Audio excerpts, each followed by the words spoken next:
My dear students, జనరల్గా mathematics అంటే చాలామంది స్టూడెంట్స్కి ఒక ఫోబియో. మ్యాథ్స్ అంటే బేసిక్గా స్టూడెంట్స్ ఎందుకు డ్యామేజ్ అవుతున్నారంటే ఫార్ములాలు బై హ్యాట్ చేస్తున్నారు. ఫార్ములా ఓరియంటేషన్ అనేది వెళ్ళకూడదు. కాన్సెప్ట్ మీద ఫోకస్ చేయాలి. కాన్సెప్ట్ అంటే ఏంటి, అసలు బేస్ ఏంటి, రియల్ నంబర్స్ ఏంటి, ఇర్రేషనల్ నంబర్స్ ఏంటి, చాలా జాగ్రత్తగా అండి ప్రతిదీ కూడా టీచర్స్ని అడిగి నీకు పర్ఫెక్షన్ వచ్చేదాకా కాంప్రమైజ్ కాకుండా సబ్జెక్ట్ నేర్చుకోవాలంతే. ఇప్పుడు చాలా మంది నేను స్కూల్స్కి వెళ్ళినప్పుడు ఫస్ట్ అడిగేది a+b² ఏంటమ్మా అని అడుగుతారు. అందరు బిగ్గర్ వాయిస్తో a²+b² + 2ab అని చెప్తారు.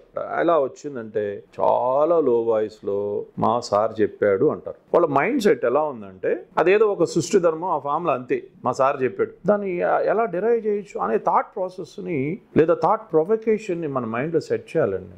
సబ్జెక్ట్ నేర్చుకోవాలి అనే తపన, ఆ బర్నింగ్ డిజైర్ మనలో ఉంటే ఆటోమేటిక్గా నువ్వు ఈరోజు ఏమి రాకపోయినా you just keep on do it on your own, you will become master in the subject. కాబట్టి మ్యాథ్స్ ఇంట్రెస్ట్ తెచ్చుకోవాలంటే అన్కాంప్రమైజ్డ్ అప్రోచ్ ఉండాలి టువర్డ్స్ బేసిక్స్ అండ్ కాన్సెప్ట్స్.